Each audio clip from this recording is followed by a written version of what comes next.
Welcome, dear audience, to World Mysteries. I'm your host, excited to have you join me today. In this video, we delve into a mystery so guarded that it could be taken down at any moment. A secret hidden for 78 years under the Antarctic ice, protected by a global shadow authority. Our world stands in the eye of an invisible storm, where technology offers no salvation and weapons bring no true safety.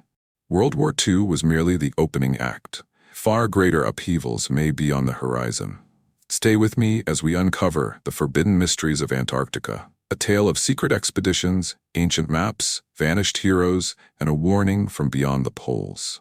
Signs of a hidden world, under the ice. Each winter, the Arctic tern, a seabird of the far north, does something astonishing. Instead of flying to the warmer equator like any sensible creature, it embarks on a 30,000 kilometers journey from the Arctic to Antarctica. Why would it seek the opposite pole rather than temperate climes? Could it be instinctively drawn to something at the poles? Similarly, have you noticed that international flight routes and even satellites intentionally avoid flying directly over the North Pole? And if you open Google Earth's Street View, you can peer at streets all over the world except Antarctica, which appears as a featureless white blur. These curiosities spark a question. What are we not supposed to see at the poles? Online, a grainy Soviet video purportedly from 1987 has circulated, claiming that a Russian space station filmed a giant, blurry hole at the South Pole, as if there were an opening in the Earth's southernmost point. All of these clues point toward an ancient legend, that inside the Earth, a hidden world might exist. This legend of a subterranean realm is far from new. Across continents and cultures, from indigenous tribes of Asia and the Americas to explorers of the modern age, strange tales persist. Some speak of an advanced civilization deep underground, wielding technology beyond our own. Others tell of entire cities of glowing crystal, illuminating eternal darkness. A few even whisper about blue-skinned beings emerging from the Earth's depths, their cold eyes as if from another world. For centuries, the establishment dismissed these stories as pure myth, the product of overactive imaginations. But what if one of the storytellers was not a nameless mystic or a madman, but a decorated hero, a man of honor and science? What if his account of a world beneath our feet was supported by eerie evidence? Today, we investigate whether recent revelations about an inner Earth world could be true. Do credible proofs of an underground realm exist? And if so, why is it being kept secret? Let's start uncovering the truth. The polar hero who walked between worlds. The man at the center of this mystery is Admiral Richard Evelyn Byrd, a United States naval officer and pioneering aviator. Byrd was no fringe figure, he was a national hero. Over his career, Admiral Byrd received 22 high honors, including the Medal of Honor, America's highest military decoration, and the prestigious Distinguished Flying Cross. He was the first pilot to fly over both the North Pole and the South Pole, pushing the boundaries of exploration. By age 41, he had become the youngest admiral in U.S. Navy history. In short, Richard E. Byrd was exactly the sort of person one would trust on matters of discovery, courageous, respected, and truthful. Yet, something happened to Admiral Byrd that challenged everything he and the world thought they knew. In 1947, Byrd led Operation Highjump, an unprecedented military expedition to Antarctica. What he allegedly encountered there remains one of the most baffling secrets of the 20th century. According to accounts attributed to Byrd himself, he inadvertently entered a hidden domain in Antarctica, a temperate green land concealed by ice, and met an advanced civilization. After returning, Byrd issued a startling warning to the U.S. government that America must prepare to defend itself against aircraft that can travel from pole to pole at incredible speeds. At the time, 1947, this statement made little sense. The North and South Poles were uninhabited, devoid of any known human presence. Who or what could possibly threaten the world from the polar regions?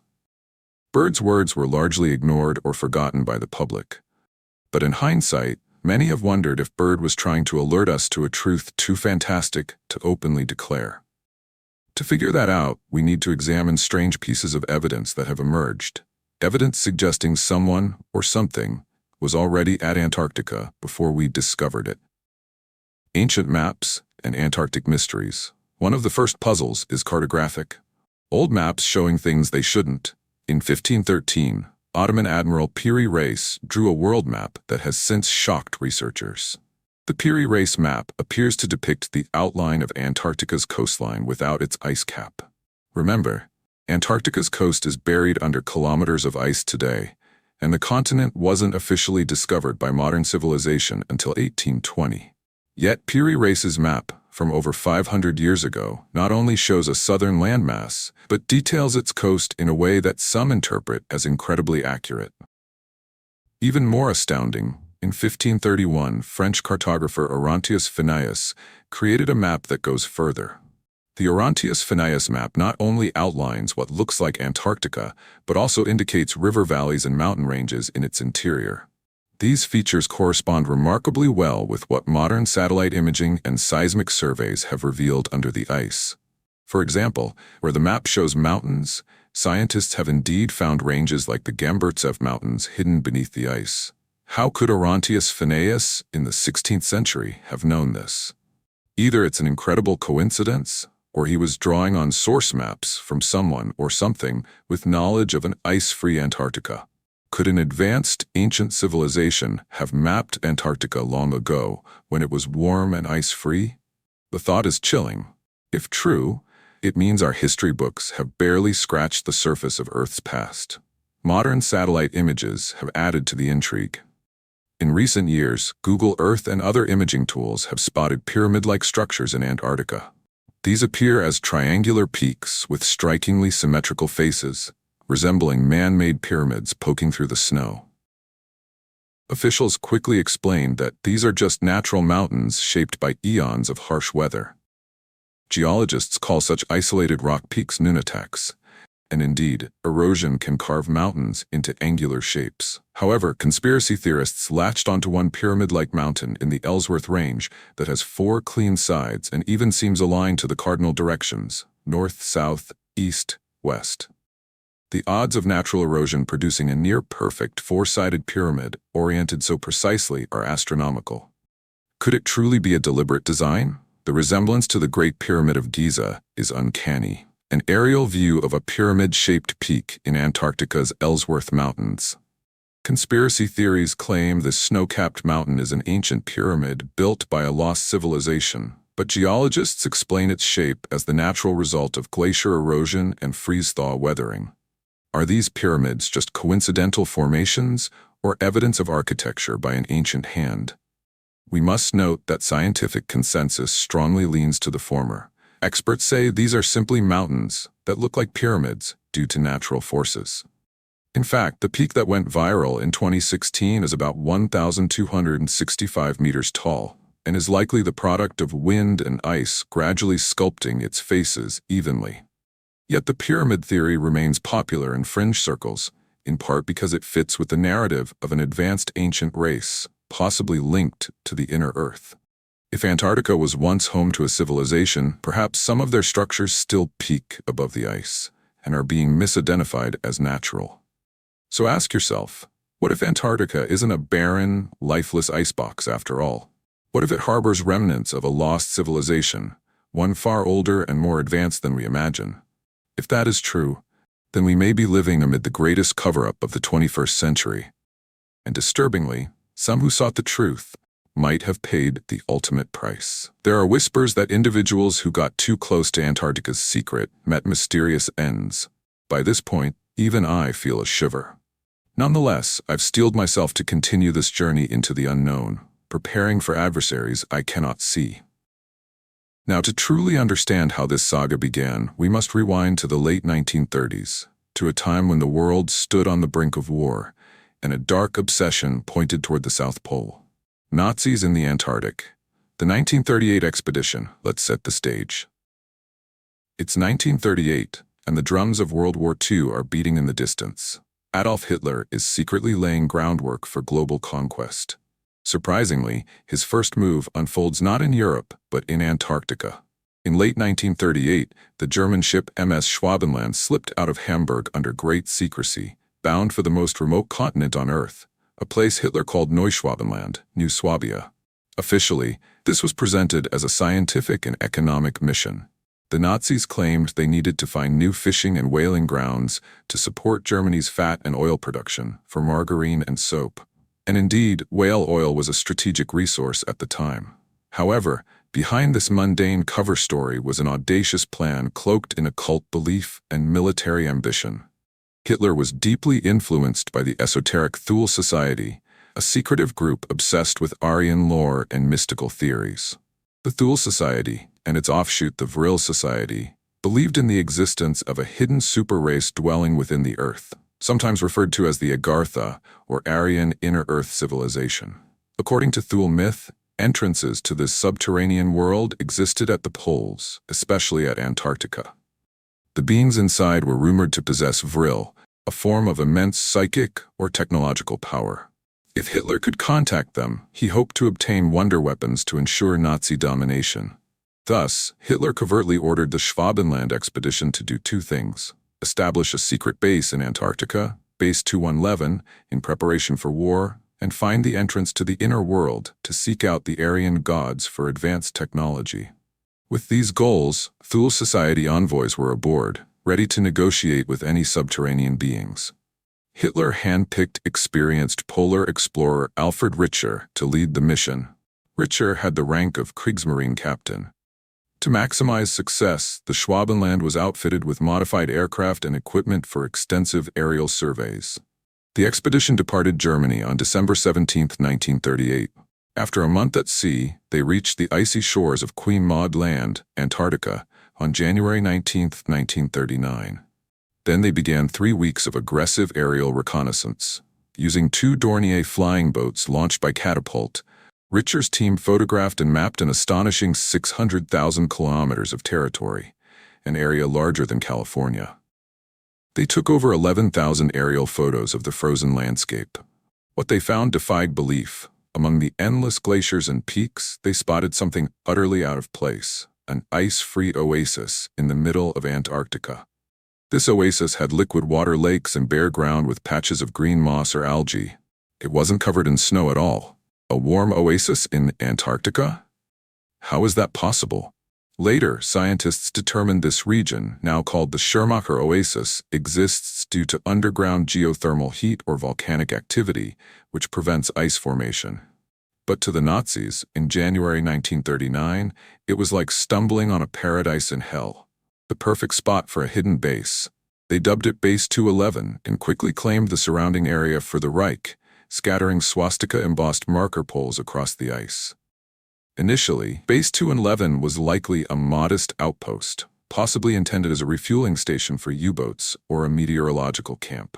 However, as World War II progressed disastrously for Germany, rumors say the Nazi high command poured resources into expanding Base 211 into an underground fortress, perhaps even a self-sufficient city beneath the ice. One key figure in this was SS General Hans Kammler, the engineer in charge of Hitler's most secret weapons projects, like the V-2 rockets and jet fighters. Kammler had near-dictatorial authority over technology programs and reportedly had a last battalion evacuation plan. If Berlin fell, a core group of Nazi scientists, engineers, and elite troops would escape to a remote redoubt with all of Germany's cutting-edge designs, rockets, flying discs, maybe even nuclear research, and continue the fight from the shadows. Under Kammler's direction, Base 211 might have been transformed into this final redoubt. Envision a vast complex tunneled under the mountains, warmed by geothermal heat, powered by captured advanced tech.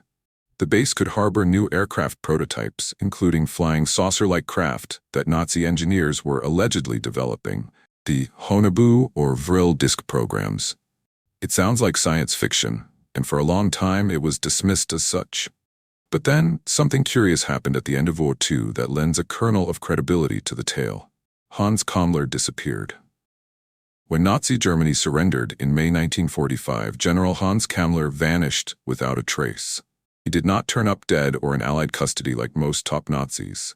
Officially, he was declared dead. Some claimed he committed suicide, but no body was ever found. In fact, U.S. intelligence documents from late 1945 show evidence they believed Kammler was alive and perhaps in American hands. Yet the public was told he was gone. Could it be that Kamler and select teams quietly surrendered to the US in exchange for technology secrets? This did happen with many German scientists. Or did he slip away to Base 2111 with his most sensitive projects? The latter theory gained traction when, soon after the war, South America was hit by a wave of UFO sightings. From 1945 onward, countries like Argentina, Chile, and Brazil logged numerous reports of unidentified flying objects streaking across their skies, far more than usual. It was as if a fleet of advanced craft had suddenly appeared in the southern hemisphere. Some in U.S. intelligence wondered, did Kamler escape via submarine to Antarctica, bringing Nazi flying disc prototypes with him? If a secret Nazi base in Antarctica was perfecting exotic aircraft, it might explain the flurry of UFOs over nearby continents. This alarming possibility prompted the United States to take drastic action. The only way to know for sure was to go see for themselves. And so, less than a year after World War II, the U.S. launched one of the largest military expeditions ever to the South Polar region, ostensibly for research, but possibly to hunt down the last Nazis and whatever power they had found in the ice. Operation Highjump, America's Antarctic Armada. In August 1946, the United States organized Operation Highjump, officially called the U.S. Navy Antarctic Developments Program. It was led by our hero, Admiral Richard E. Byrd, by then a renowned polar explorer and naval officer. The scale of Operation Highjump was immense. It involved 4,700 men, a full naval task force with multiple ships, including an aircraft carrier, and 33 aircraft. At the time, it was the largest Antarctic expedition in history. The public was told it was purely scientific, to map unknown areas, study climate, and test how military equipment performs in extreme cold. Indeed, Byrd had already done 3 Antarctic expeditions in the 1920s and 30s for exploration. But the timing and haste of Highjump raised eyebrows in some circles. It came right on the heels of U-2, when the U.S. was demobilizing, yet suddenly thousands of military personnel were sent to the bottom of the world for research. Officially, Highjump was slated to last 6 to 8 months through the Antarctic summer of 1946-47. The flotilla arrived in the Ross Sea, Antarctica's South Pacific sector, in January 1947. They established a temporary base, Little America 4, and began their mission of reconnaissance flights and scientific study. Everything seemed on track, but then, after just 8 weeks, the operation was abruptly terminated. By late February 1947, Highjump was cut short and the entire task force was withdrawn from Antarctica, months ahead of schedule. The sudden pullout was explained away as due to the early onset of winter and worsening weather conditions. However, that explanation makes little sense on its face. Antarctic winter wouldn't normally begin until at least April, and late February is actually peak summer in Antarctica, the warmest, mildest time of year, ideal for exploration. Byrd's team would have expected cold snaps. In fact, one of their stated goals was to see how men and machines handled Antarctic cold. If a severe storm or drop in temperature occurred, one would think the Navy would welcome the test rather than flee. The contradictory excuse fueled speculation that something unexpected happened. Operation Highjump remains shrouded in mystery to this day, giving rise to countless theories. Did they encounter a hidden enemy that inflicted losses on the U.S. Navy, forcing a retreat? Some writers later claimed there was a brief clash with Nazi flying saucers from an Antarctic base, although no official records confirm such a battle. Others suggest the expedition found evidence of an alien presence or ancient ruins that led Washington to classify everything and pull out.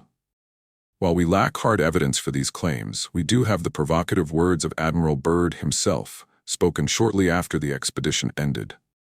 Just days after returning, Admiral Byrd gave an interview to a Chilean newspaper and to Lee Van Atta of the International News Service that sent shockwaves through those who paid attention.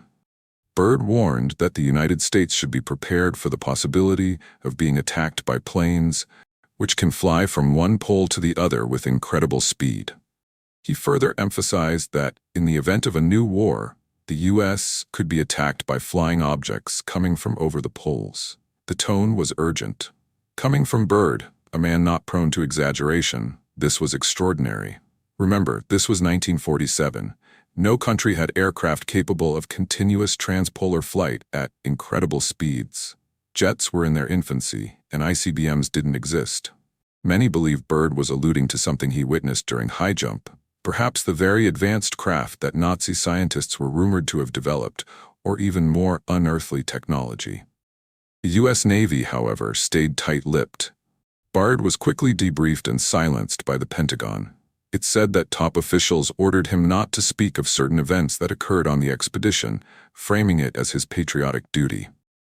After this, Byrd said little publicly, and Operation Highjump's official reports revealed nothing unusual. Just standard mapping results and scientific data. For years, that was the end of it. But then, nearly a decade later, something emerged that blew the story wide open. The Secret Diary of Admiral Byrd.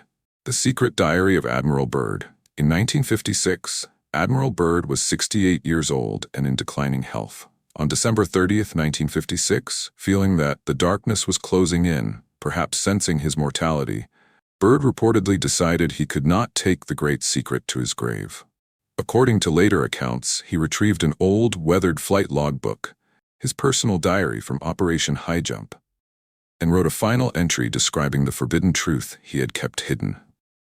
Byrd allegedly wrote, "I have faithfully kept this secret through the years, but now I feel that darkness is coming, and this secret cannot die with me. Truth shall prevail, and so shall the one I have met.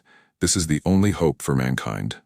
He then closed the diary and soon passed away. Admiral Byrd died in March 1957.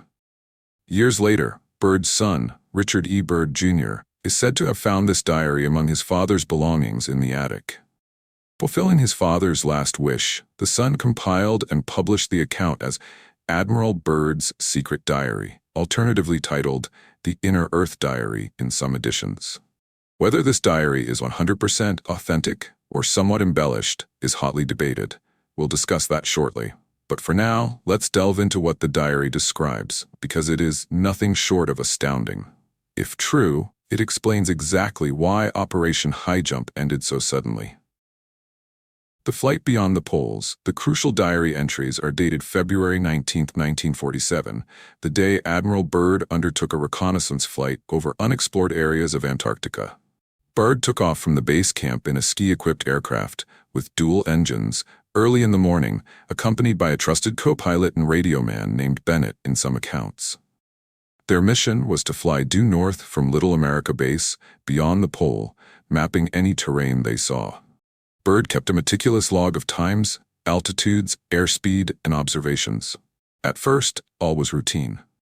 6 hours, they lifted off smoothly and ascended over the icy desert. Slight engine issues. The right engine seemed to be running too rich, fuel mixture problem, but Byrd adjusted the throttle and it cleared up.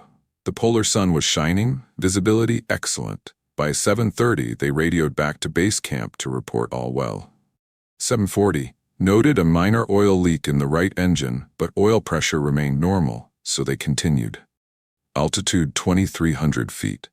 Entered a region of mild turbulence, the plane buffeted by erratic winds.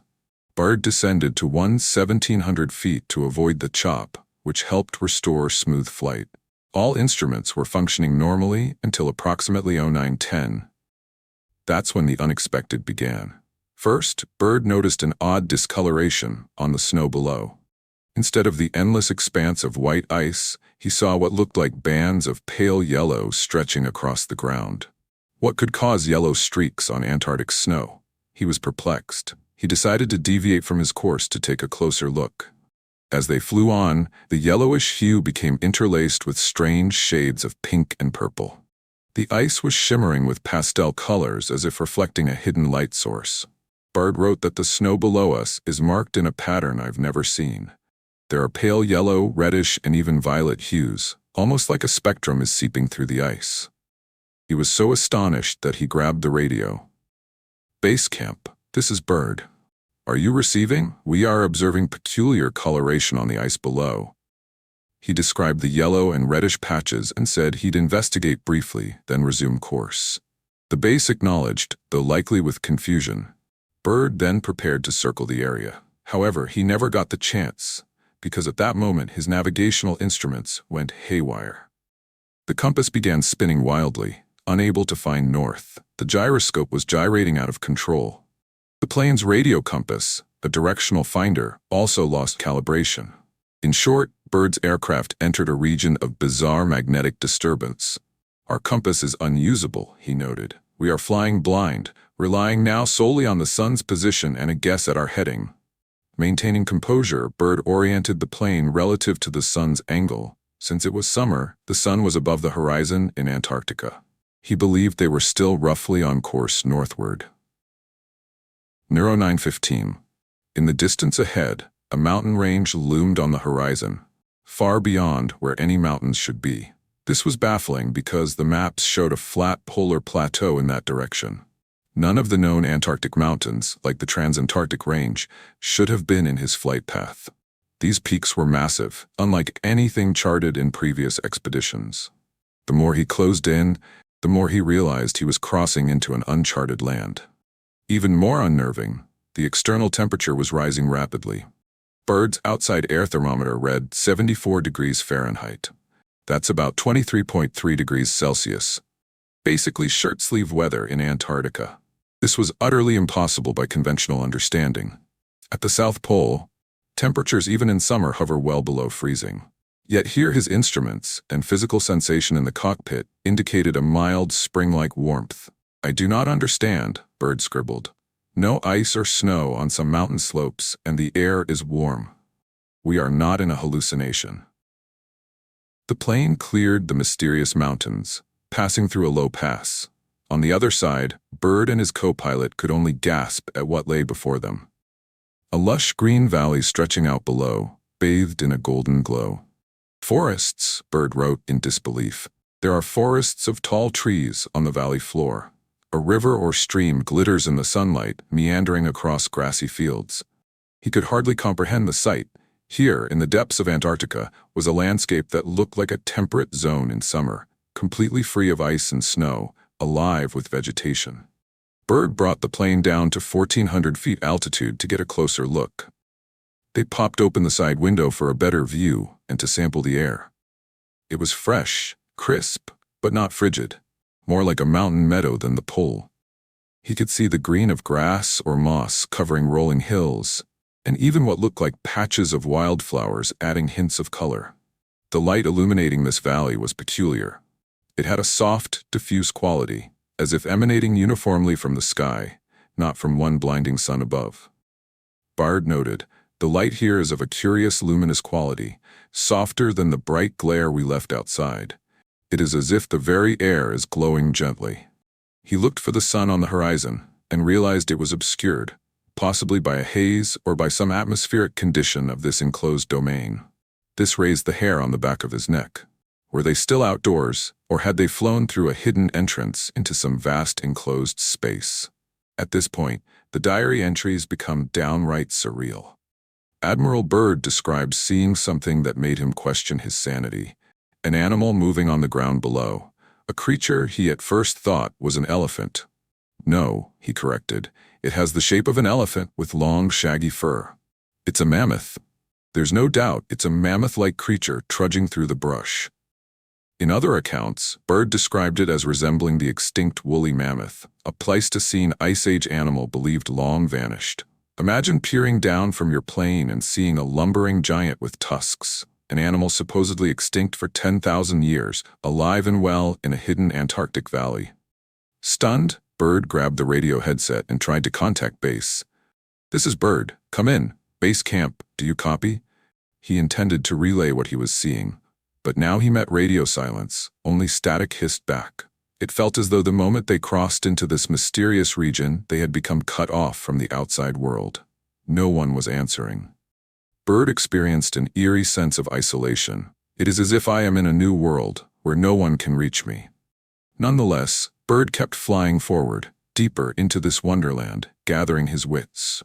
For the next half hour or so, he flew over more green terrain. He noted spots that appeared marshy, others that had high grasses, and in the distance he thought he saw a glint of white, possibly reflecting sunlight off a structure. He couldn't be sure. Both he and his co-pilot were incredulous, periodically asking each other if they really saw this. By 11:30, they definitely saw something built. A city or town coming into view on the horizon. "It looks like a settlement, a city made of shining material," Byrd jotted excitedly. Rainbow City, he would later call it, due to the prism-like colors emanating from the structures. Could this be the legendary Inner Earth civilization's domain? As they approached, the plane suddenly jerked and did something on its own. The controls moved without Byrd's input. The aircraft banked gently and turned, as if under the command of an unseen pilot. Byrd realized he was no longer flying the plane. An external force had taken over. The aircraft proceeded to slow down and descend on a controlled glide path, even though he hadn't touched the throttle. Despite pulling and pushing, Byrd found the controls unresponsive. It was as if "those giant hands I cannot see are gripping my plane, holding it in their force," he wrote.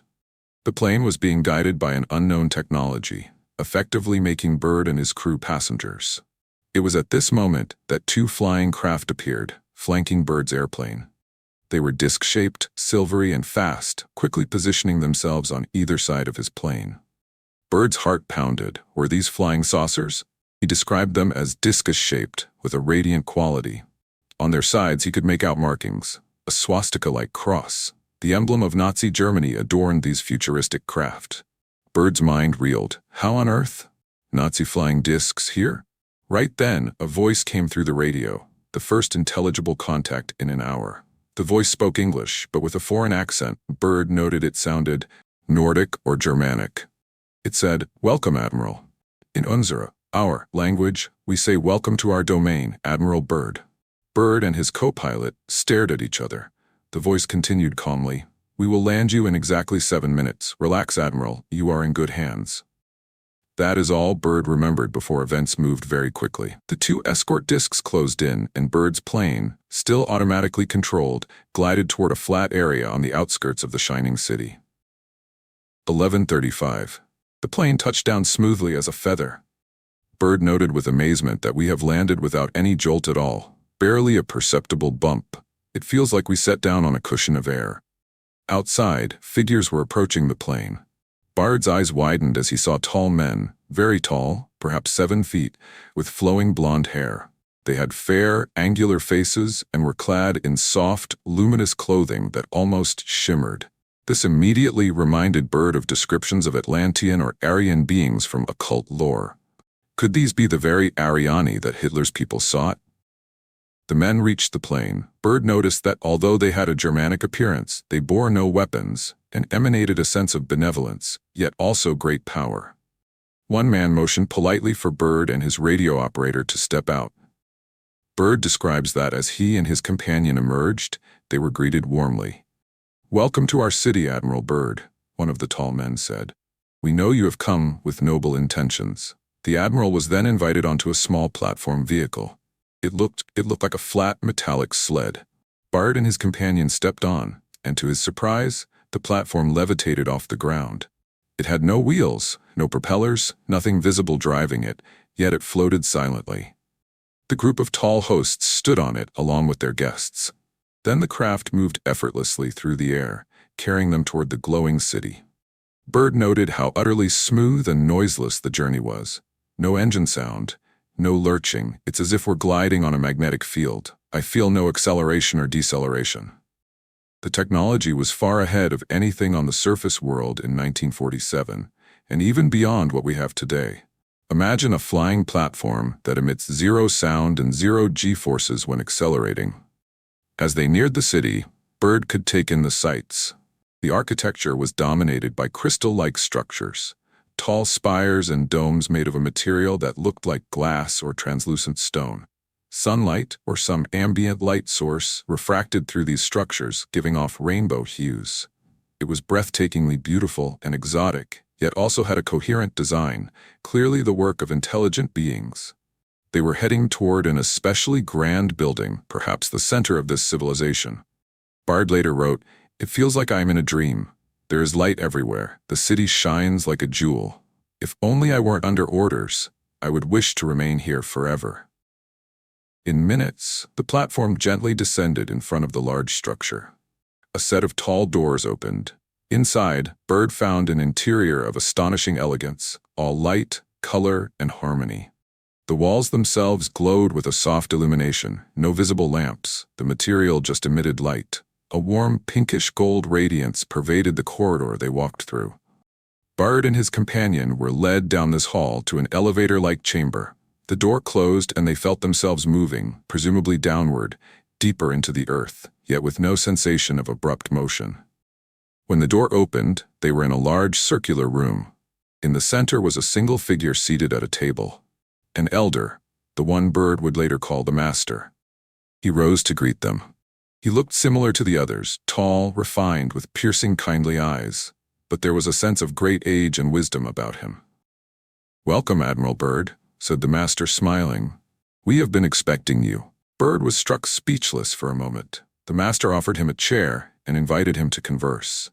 What followed was an hours-long dialogue, as Byrd's memory reconstructs it, that is as profound as it is controversial. We'll summarize the key points of this extraordinary conversation. The Master told Byrd who they are. They refer to themselves as the Ariani, the noble people. They inhabit this inner domain beneath the surface crust. Their civilization is thousands of years more advanced than ours in technology and spirituality. They have remained generally hidden and do not interfere in the affairs of surface dwellers up until recently. Why did they reveal themselves now? The Master explained that humans on the surface reached a critical point on August 6, 1945, the day the atomic bomb was dropped on Hiroshima. The Ariani were alarmed by our use of atomic weapons. They consider such weapons a threat not just to surface humanity, but to the entire planet, including their realm. The Master said, "You have seen and unleashed a power that is not meant for man. It is too dangerous. We worried you might destroy yourselves and even affect us, so we decided we had to step out of the shadows." He revealed that since 1945, they had sent forth flying craft, what we call UFOs, to investigate our world and warn our leaders of the perils of atomic warfare. Byrd realized that indeed, after 1945, many UFO sightings occurred especially around military areas. For example, in 1942, even before the bomb, there was the famous Battle of Los Angeles incident, where the U.S. Army fired 1,400 anti-aircraft shells at a mysterious flying object over California. Later in the 1960s, multiple U.S. Air Force officers, like Robert Salas, reported UFOs hovering over nuclear missile bases and disabling entire batteries of ICBMs. In one case at Malmstrom AFB in 1967, 10 nuclear missiles went offline simultaneously as guards saw a glowing red saucer overhead. Byrd was told this was no coincidence. The Ariani had been trying to send a message: "Do not play with nuclear fire, or we will neutralize your toys." They did attempt contact, but, the Master lamented, your people's first reaction was aggression. Every time their ships appeared, humans either panicked or tried to shoot them down. Why Admiral Byrd? Byrd respectfully asked why they had chosen to intercept him and bring him into their world. The Master replied that Byrd was distinguished and honorable, known for his integrity and leadership. "We knew from your character and fame that you might be able to convince your people of our message," said the Master. "Had we taken a lesser man, he might be disbelieved or silenced. With you, there is a chance they will listen." Byrd felt humbled. He knew it was true that he had a platform. If permitted to speak, perhaps his words would carry weight. The warning. The core of the Master's message was a dire warning and a hopeful prophecy. "You are standing on the precipice of a great storm," he said, referring to the state of the world. "In the last war, World War II, you saw only the opening act. Unless humans turn back from war and greed, greater calamities will come. There is a darkness approaching, but it is invisible, an invisible storm." Byrd interpreted this as possibly the looming Cold War and the threat of nuclear holocaust. The Master insisted that technology alone will not save humanity. "Neither will stockpiles of weapons. Your wars bring only destruction, never true security," he said. "After the Second Great War, you rushed into making even deadlier weapons. This path leads to ruin." Byrd pressed for clarity. Was the Master foreseeing World War III? In response, the Master delivered a cryptic prophecy. "When the great storm comes, some among your people will survive. They will endure the tempest, stronger, wiser, and they will seek the forgotten treasure of humanity that long ago was lost to your kind." Byrd didn't know what that meant. A literal treasure? Ancient knowledge? Perhaps the wisdom of peace and unity that civilization had lost. The master did not elaborate. He simply said, "When that time arrives, we shall come forward again to help mankind rebuild. In your darkest hour, we will reveal ourselves openly to aid your renewal." It was implied that the Ariani see themselves as guardians or elder siblings to surface humans, watching until we mature enough to not threaten cosmic order. But until then, they must remain mostly hidden to avoid meddling in our evolution. The meeting with Byrd was an exceptional measure. At the end of the discourse, the master expressed hope that humanity would heed the warnings. He tasked Byrd, "Go back to your world with this message, Admiral. Tell your leaders that we desire peace. We have tried to warn them. It is time they heed before it is too late." Byrd promised he would do what he could. The master then bid them farewell with a gesture of goodwill. Byrd and his radio man were escorted back to the elevator, up to the surface and to their aircraft, which had been refueled and attended to. They were politely guided back onto their plane. Before departing, two of the Ariani, perhaps pilots, imparted a final comment. "Admiral, you are now returning to the outer world. Kivyat Goddess. God be with you." The meaning was clear. Go with God and remember what you have witnessed. The takeoff was just as strange as the landing. The plane lifted seemingly of its own accord, propelled by that invisible force. The escorting flying discs reappeared to flank them on the way out. By Byrd's log, 12:30 approximately, they were airborne again, leaving the sparkling city behind, retracing over the green valley and back toward the mountain pass. At the border, where cold ice and normal sky abruptly resumed, the voice came on the radio one last time. "We are leaving you now, Admiral. Auf Wiedersehen, farewell, until some other time." Byrd regained control of the aircraft as the saucers peeled away with a shimmer. He flew back through the weird foggy barrier, the magnetic anomaly, and soon the familiar frigid Antarctic expanse lay below. Radio contact crackled alive again, Little America base suddenly calling, "Where have you been? We lost you for several hours." Byrd gave a curt reply that all was okay. He wasn't about to explain over open channels.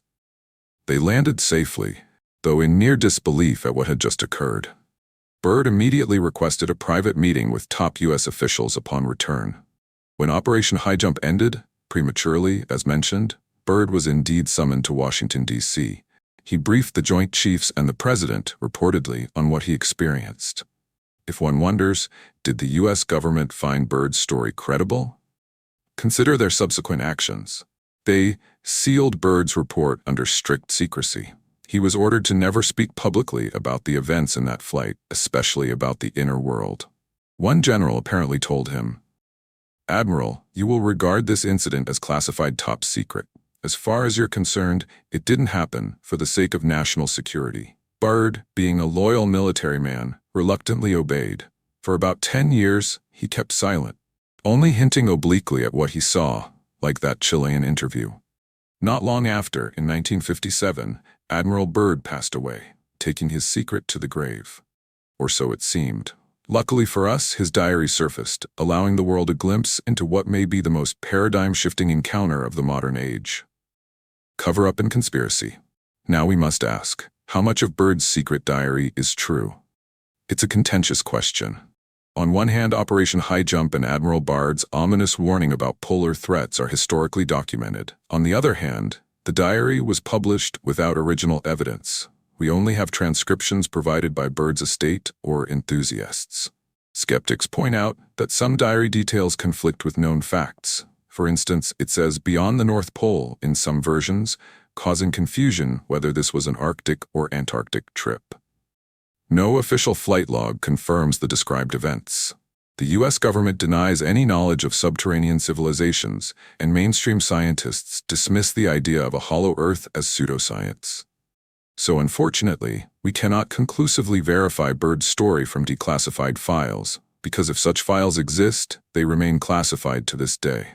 The diary's authenticity thus rests on circumstantial evidence and the credibility of those who knew Byrd. Many researchers consider it a fascinating but unproven account. And yet, there are those peculiar consequences which hint that something was being hushed up. Admiral Byrd's statements were indeed published in newspapers in 1947, e.g., El Mercurio in Chile on March 5, 1947, carried his polar warning. This suggests he experienced something alarming enough to speak out, only to be silenced. Secretary of Defense James Forrestal, who authorized Operation Highjump, met a tragic and suspicious end. Forrestal was an influential figure, the first U.S. Secretary of Defense. In 1949, not long after Byrd's mission, Forrestal began displaying erratic behavior. Officially, he was said to have had a nervous breakdown and was hospitalized. On May 22, 1949, Forrestal fell to his death from a 16th-floor window of the Bethesda Naval Hospital. It was ruled a suicide, but controversy swirls to this day. Forrestal had reportedly been talking about the dangers from beyond and wanting to warn the public about something.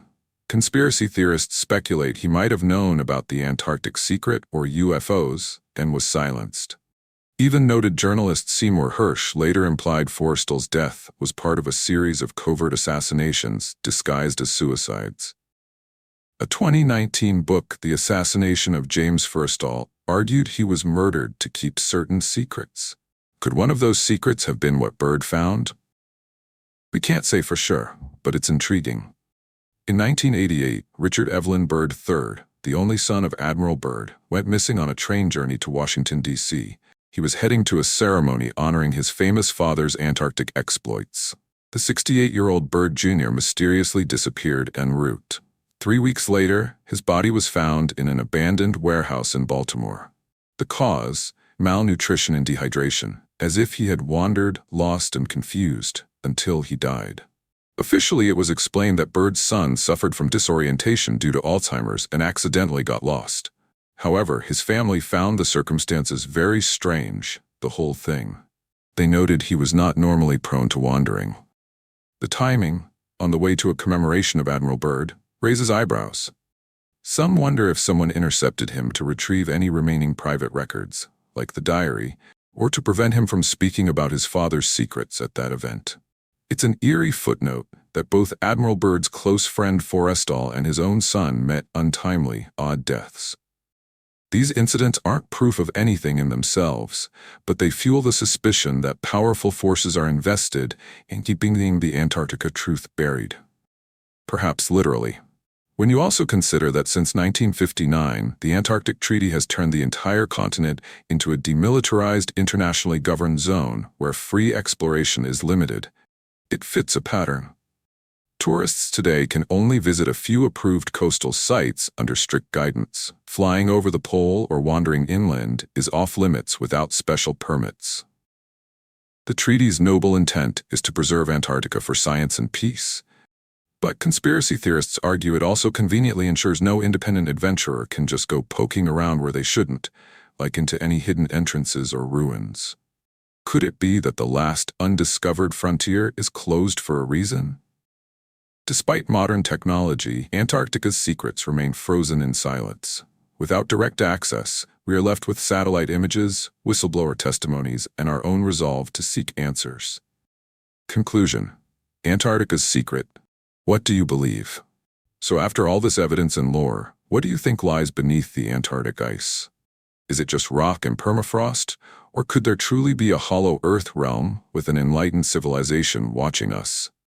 Perhaps you lean toward the conventional, that Admiral Byrd's diary was a fanciful hoax, Nazi Base 211 was wartime propaganda, and UFOs have nothing to do with inner Earth folk.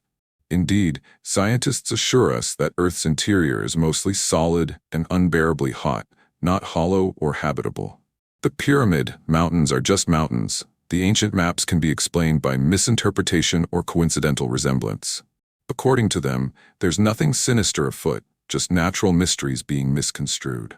On the other hand, maybe you sense there's something more. One cannot deny that Antarctica is unusual, from its prehistoric fossil jungles under the ice to odd magnetic anomalies detected by NASA satellites.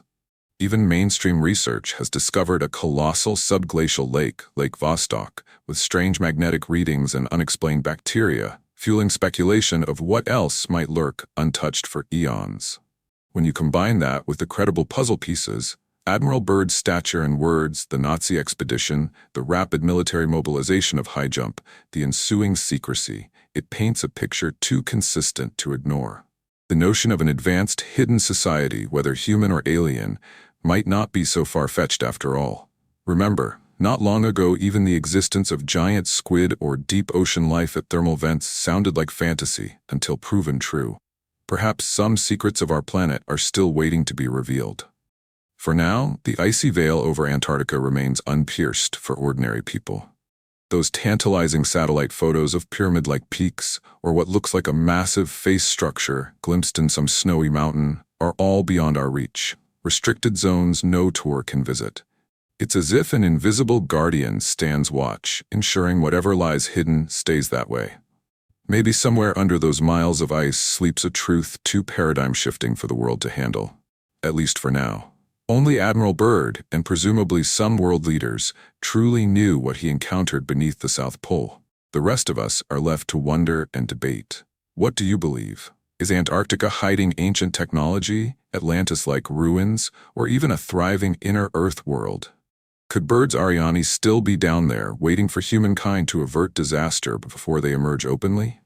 Or is it all an elaborate myth born from Cold War paranoia and fertile imaginations? The story is fantastical, but as the saying goes, sometimes truth is stranger than fiction. Feel free to share your thoughts and theories in the comments. This is a mystery that invites discussion. If you enjoyed this deep dive into one of the world's greatest enigmas, subscribe to our channel World Mysteries and hit the notification bell so you don't miss our next exploration of the unknown. Thank you for watching and keeping an open mind. Until next time, stay curious. The world, and perhaps the world beneath, is full of wonders, yet to be discovered. Goodbye, and see you in the next video. Sources: Admiral Richard E. Byrd's alleged diary, Feb 1947, as published in The Missing Secret Diary of Admiral Byrd, Operation Highjump records, declassified UFO nuclear incident testimonies, historical articles and archives, and other research materials as cited throughout this video.